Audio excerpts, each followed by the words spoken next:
আমাদের অনন্য স্টোরি সকল প্রকার পার্ট গল্প দেখতে আমাদের চ্যানেলটি সাবস্ক্রাইব করে পাশে থাকা বেল আইকনটিতে ক্লিক করে অল নোটিফিকেশন অন করে দিন।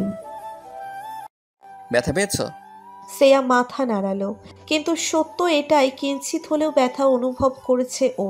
তোর্য দাঁড়িয়ে ফিচেল হাসে, বলল, মিথ্যাবাদী, কোমর লাল হয়ে আছে তোমার। সমস্যা নেই, বাসায় গিয়ে হট মালিশ করে দিব। মালিশ?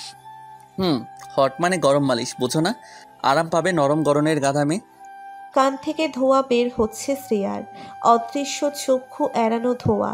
তাড়াতাড়ি পা চালাতে লাগলে তোর্য কাটকাট গলায় ডাকে, শ্রেয়সী। এবার যেন তার কথার আঁচে বোঝা যাচ্ছে সিরিয়াস কিছু বলবে, তাই নম্র গলায় সায় দিয়ে বলে, জি।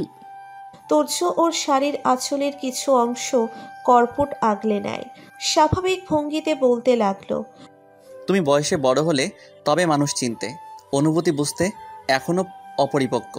আজ এক্ষুনি আমি তোমাকে আমার জীবনের খুব একটা গুরুত্বপূর্ণ কয়েকটা বাক্য শোনাবো। এই বাক্যের শব্দের উৎপত্তি আমার জীবন থেকে, যেই ঘটনা আমার সাথে আগে কখনো হয়নি।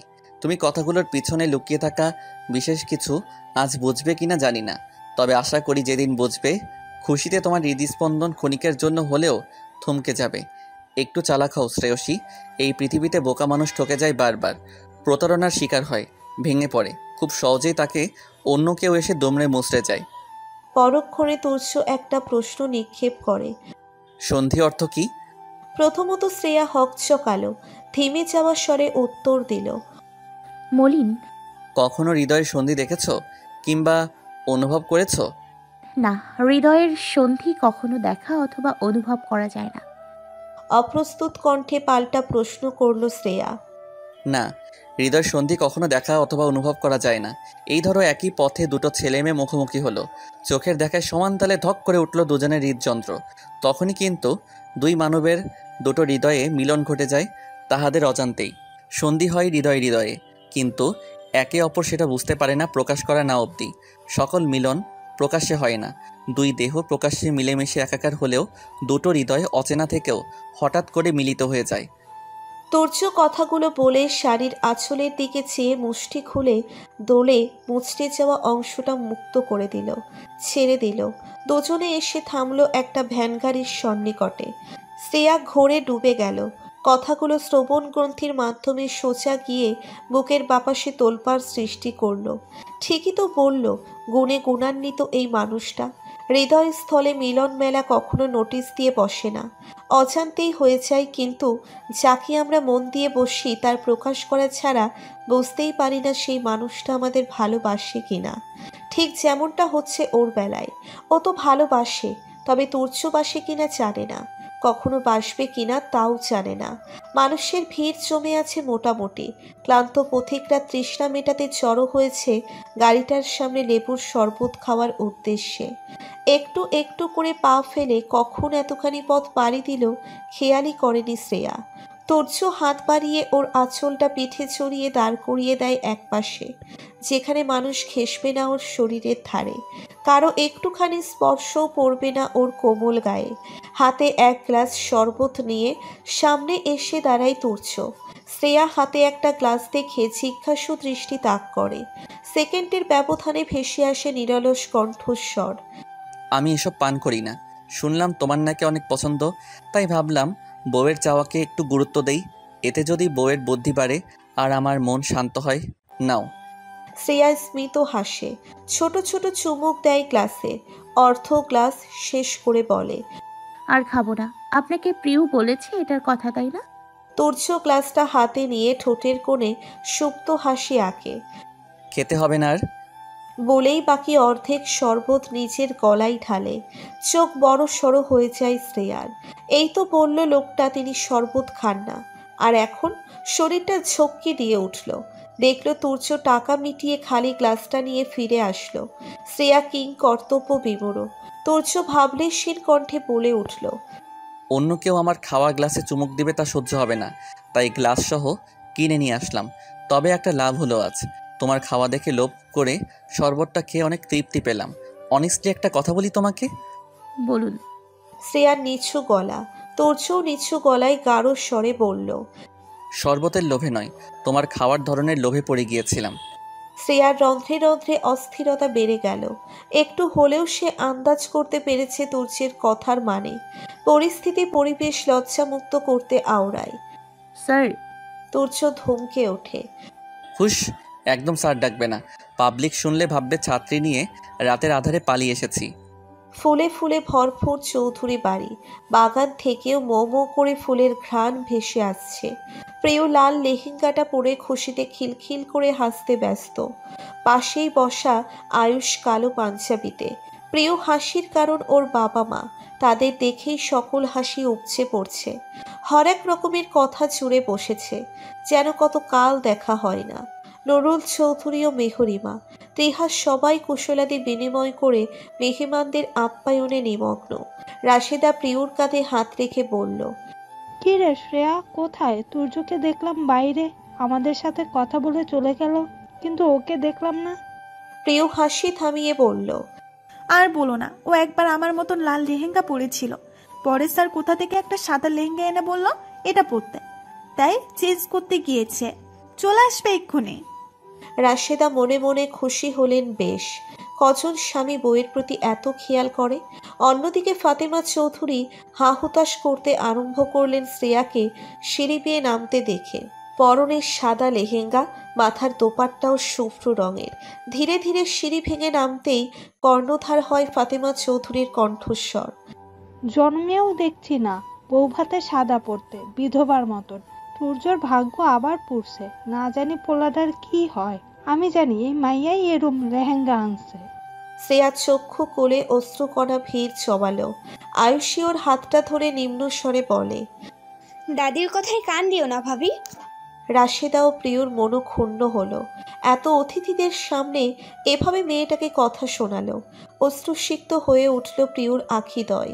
আয়ুষ সর্বদা নীরব দর্শকের ভূমিকা পালন করে আসছে ছোটবেলা হতে, কিন্তু প্রিয়র নয়ন ছোড়ার আকুতি ফেলতে পারল না। ফাতেমা চৌধুরীর উদ্দেশ্যে বলল। যার যা মন চায় পড়বে দাদি, এতে এমন উদ্ভট কথা কেন বলছো? এটা তুর্য এনে দিয়েছে। শ্রেয়ার ইচ্ছে থাকলে তো ও আগে অন্য কালারের পড়তো না, তাই অযথা চিল্লানোর কোনো মানে হয় না। সারা বাড়িতে চোখ বুলিয়েও শ্রেয়া কাঙ্ক্ষিত মানুষটার দেখা পেল না। রেডি হয়ে নিচে এসে সোফায় থম মেরে বসে আছে। কত শত হাজার সেকেন্ড পেরিয়ে গেছে, তবুও ভুল করেও মানুষটা নিজের পদধূলি ফেলল না। এদিকটাই একবারের নিমিত্তে। রাশেদা টুকটাক কথা বলছেন, অনেকবার বলে ফেলছেন মাশাআল্লাহ শব্দখানা।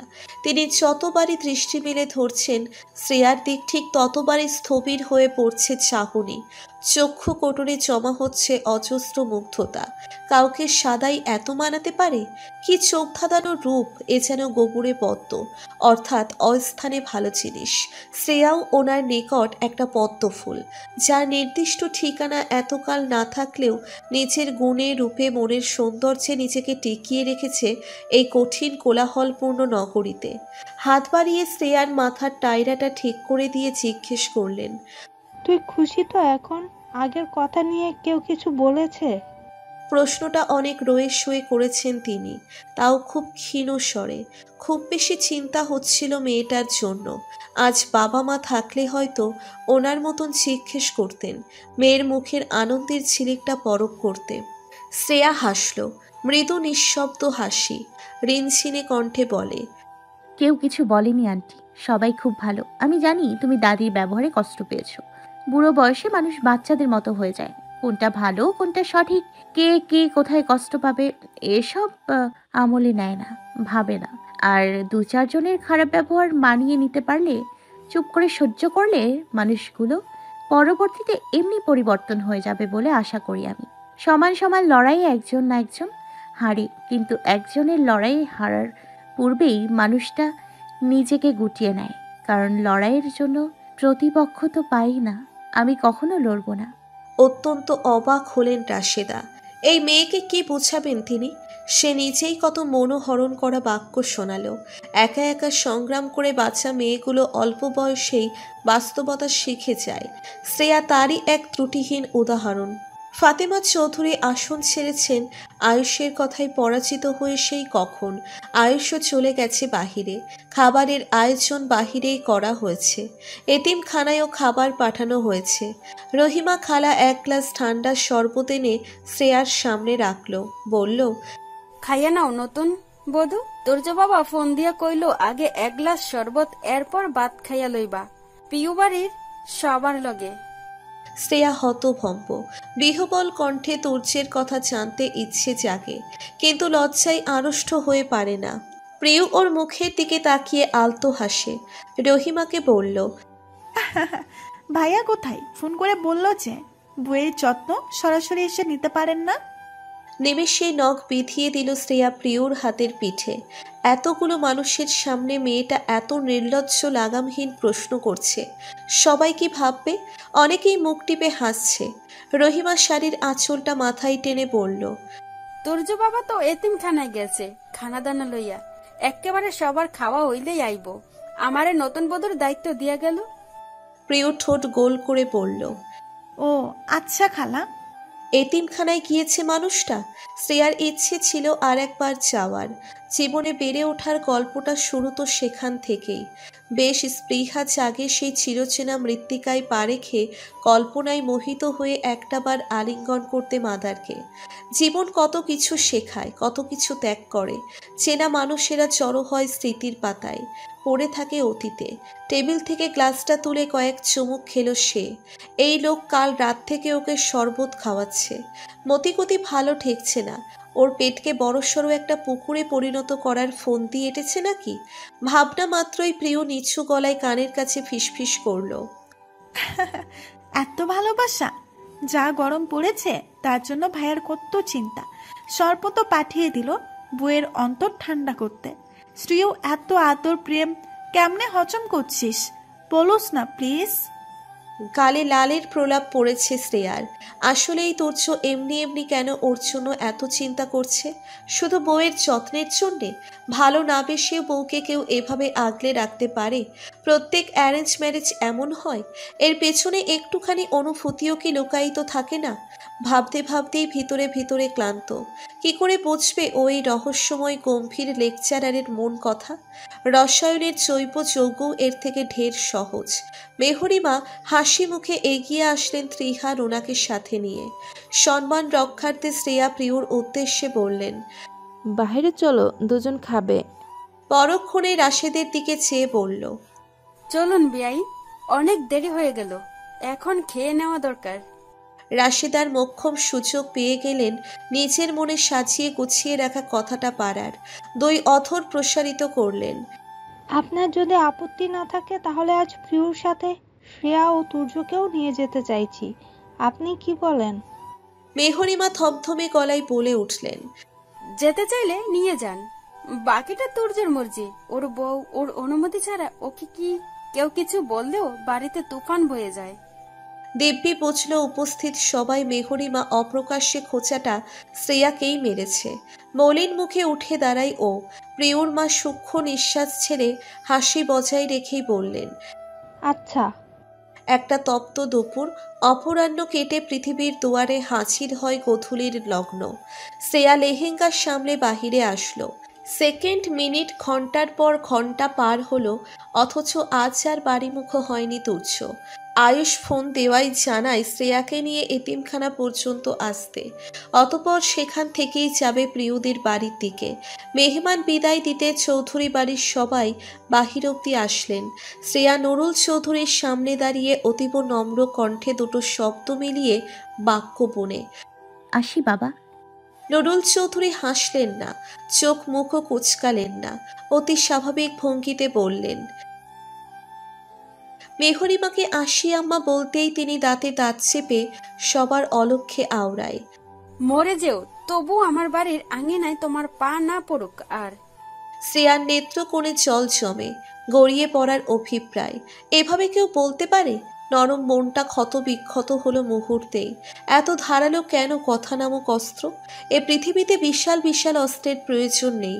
মানুষের কণ্ঠনালী হতে তৈরি কথার অস্ত্র খুবই তীক্ষ্ণ ধারালো। চাইলেই অন্য একটা মানুষের আত্মার হত্যা করতে পারে নিমেষেই। একবার ছুরির আঘাতে রক্তে ঝরে সময় নষ্ট ব্যতীত কিন্তু কথার আঘাতে মানুষ রক্তাক্ত হয় ধীরে ধীরে। বুক ফাটে, কিন্তু তা দেখানো যায় না। শ্রেয়া কথার মাত্রা না বাড়িয়ে নিঃশব্দে গাড়িতে গিয়ে বসে। টুপ করে মেকআপে সজ্জিত গাল স্পর্শ করে এক বিন্দু অশ্রু ব্যতিব্যস্ত হাতে মুছে নেয় কেউ দেখার পূর্বে। আয়ুষ ড্রাইভিং সিটে বসা ছিল। গাড়ির সামনে রাখা টিস্যু বক্স থেকে একটা টিস্যু পেছনের দিকে বাড়িয়ে দেয়। রাশভারী কণ্ঠে বলে, মুছে নাও। শ্রেয়া হকচকিয়ে গেল। আমতা আমতা করে বলে, ঠিক আছে ভাইয়া। দেখতে পাচ্ছি। ছোট্ট আয়নাখানায় দৃষ্টি রেখে কথাটা বলে আয়ুষ। প্রিয় পাশের সিটে বসে হাতের চুড়িগুলো খুলে রাখছিল। হাতটা চুলকাচ্ছে খুব খুব। নিজ কাজেই মগ্ন থেকে বলে ওঠে রসাত্মক করে, নিশ্চয় আয়ুষ ভূত দেখছে মিররে, তাই জলদি নাক মুখে জল মুছতে বলছে। তাড়াতাড়ি মুছে নে, আমার জামাইয়ের হাত অ্যাটাক হতে পারে তোর মতন ভূত দেখে। তাকিয়ে দেখ, কান্নার দাপটে মেকআপ খতম। অশ্রুসিক্ত নয়নে ঠোঁট ছড়াই শ্রেয়া। টুকটুকে গাঢ় লাল ওষ্ঠাদয়ে স্মিত হাসি অনেকখানি জায়গা লিখে নেয় নিজের নামে। এ দুটো মানুষ যে ওর জন্য আরো কত কি করবে, টিস্যুটা হাতে নিয়ে লাজুক ভঙ্গিতে আওড়ায়। ধন্যবাদ ভাইয়া। বিনিময়ে আয়ুষ্য অথর প্রসারিত করে, হাসি তৃপ্তির হাসি, জানালার দিক মুখ রেখে। কিন্তু তা যে প্রিয় চোখে বাধা পড়ে অত্যন্ত সহজে। চোখে মুখে হাসি ভাসে ওর। মন ভরে প্রাণপণ দিয়ে প্রত্যাশা করে শেষ নিঃশ্বাস অবধি জীবনটা এমনই থাকুক। শোক ভালোবাসা অগোচরে বিলীন হোক এভাবেই একে অপরের জন্য। অব্যক্ত থাকুক চিরকাল কিছু কিছু সত্য, যাতে ওদের তিনজনের মধ্যকার ভালোবাসার সমাপ্তি কভু না হয়। এতিমখানার সামনে এসে গাড়িটা ব্রেক কষে আয়ুষ। শ্রেয়া জানালা দিয়ে মাথা বের করে দৃষ্টি লুকিয়ে লুকিয়ে তুর্যের তালাশ করছে। তৎপরে কানে আসে আয়ুষের জানালায় টোকার আওয়াজ। কর্ণ খাড়া করে সেদিক। আয়ুষ জানালার কাজ নামাতেই সুরসুর করে প্রবেশ করে চিরাচরিত হৃদয়ের গহীনে বাস করা একটি কণ্ঠস্বর। আমার বউ। বুকের ধুকপুকানি বেড়ে যায় শ্রেয়ার। শীতল প্রবণ সমগ্র প্রকৃতি দখল করে রেখেছে। আয়ুষ ছোট্ট নিঃশ্বাস ফেলে বলে, পিছনে গার্ড দিয়ে সহি সালামতে নিয়ে আসলাম ভাই, তোর অমূল্য রত্ন। শ্রেয়া কান খাড়া রেখেই সবটা শোনে। মনটা কেমন কেমন করে ওঠে। এই কথাগুলো ভালোবাসাময় তো? স্রেফ স্ত্রী বলে এত কিছু ওর মন মানতে অপারক, নারাজ। অকস্মাৎ পাশের দরজা খুলে যায়।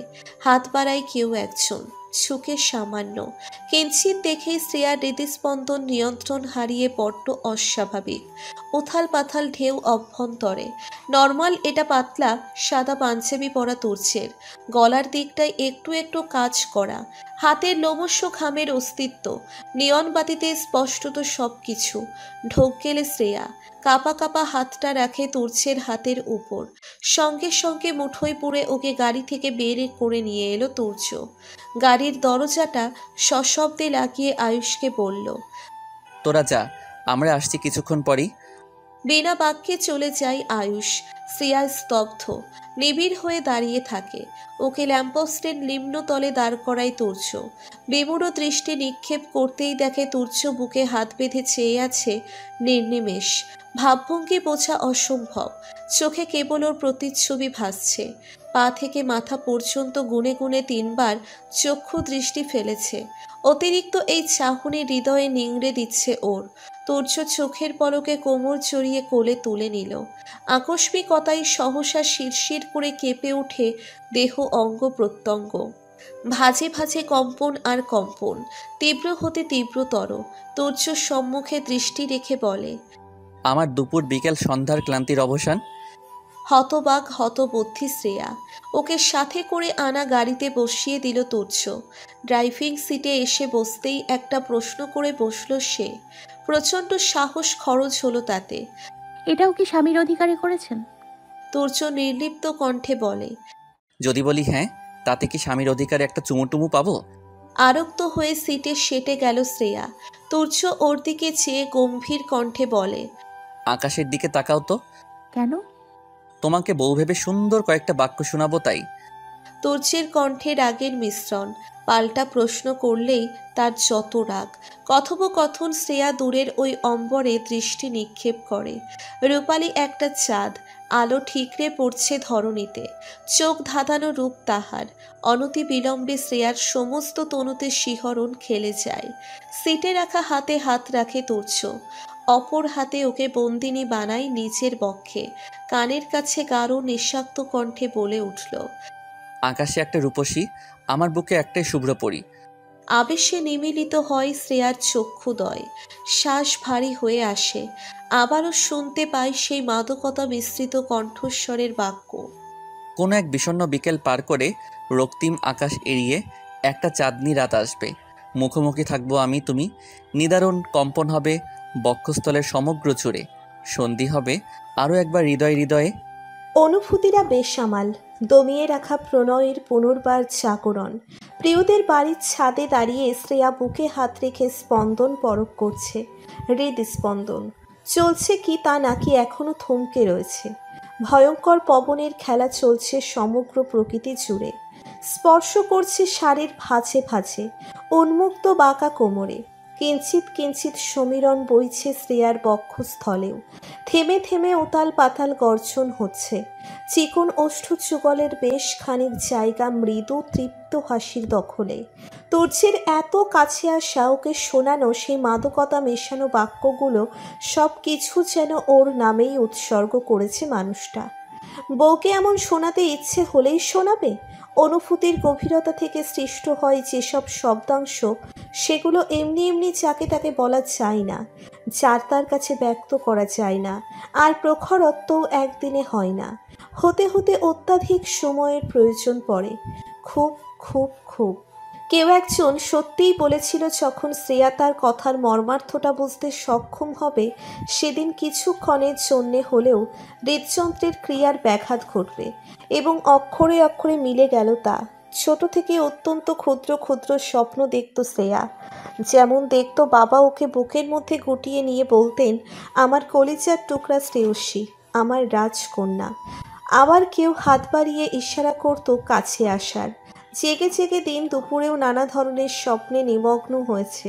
কল্পনায় এঁকেছে মুঠো ভর্তি ভালোবাসার সংলাপ এক কাল্পনিক দেশের রাজকুমারের সহিত। কিন্তু কোনো দিন বাস্তবতার চাদরে মোড়ানো হয়নি তাদের।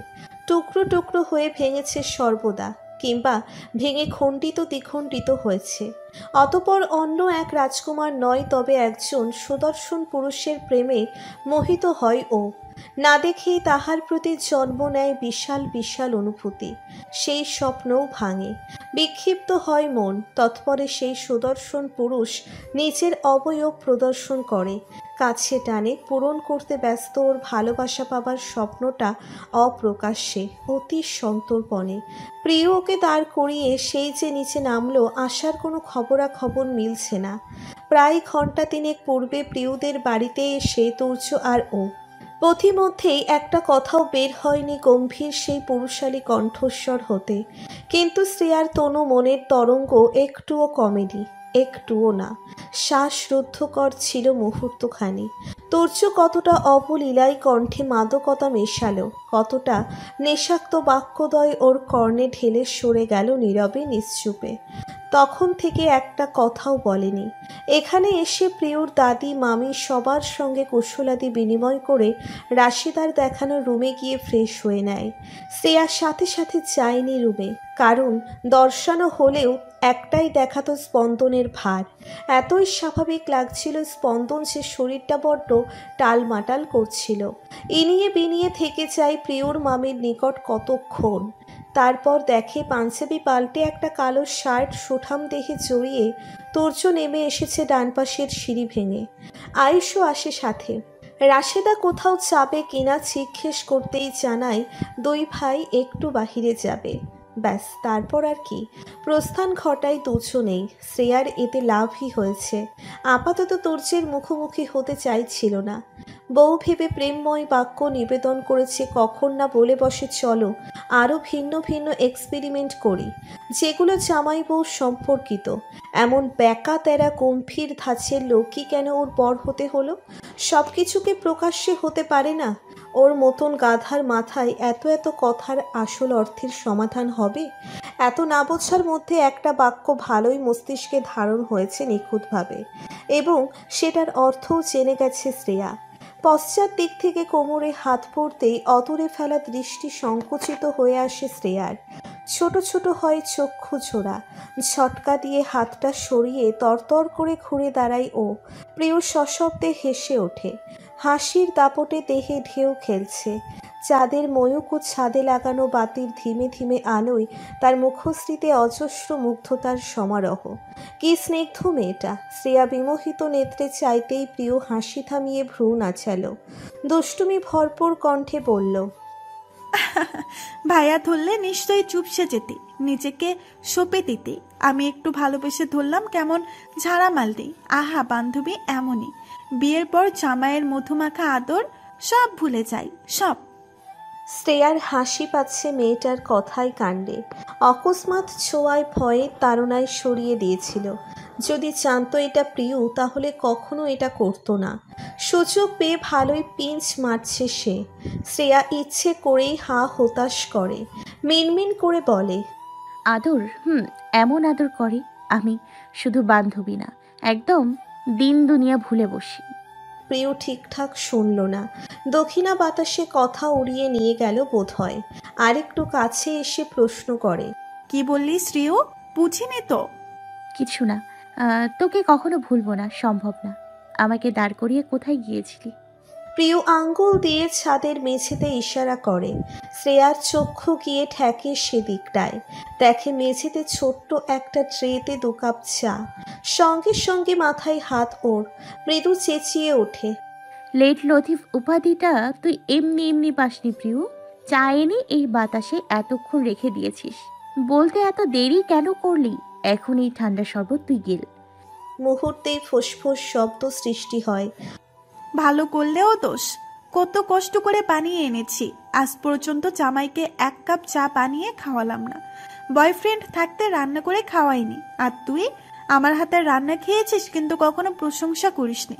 অভিশাপ দিচ্ছি, তুর্য ভাইয়ের প্রেসারে তোর এক একটা লম্বা কেশ অল্প বয়সে বুড়ি যেন হতে পারে।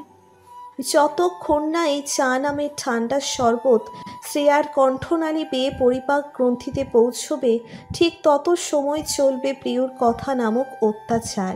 তাই বিনা বাক্যে কাপ হাতে উঠিয়ে নেয় ও। ছোট ছোট চুমুক দেয় তাতে। এতটাও ঠান্ডা হয়নি। 2 বান্ধবী মিলে গেটের দিকে নয়ন তাক করে কাপে ঠোঁটের স্পর্শ মাখছে। আকস্মিক উভয়ের চক্ষে একটি দৃশ্য বিধে। তুর্য ও আয়ুষ ফিরেছে, এতে অবাকতার বিষয় নেই, কিন্তু চমকপ্রদ হলো তাদের হাতের একগাদা ব্যাগপত্র। প্রিয়র অবাক কণ্ঠস্বর, ভাইয়া আর আয়ুষ কি শপিং করার জন্য বাইরে গিয়েছিল? আমি তো জানি না। পাশ থেকে প্রত্যুত্তর করে শ্রেয়া। খেতে নিচে যাও। শ্রেয়ার মন উসখুস করছে।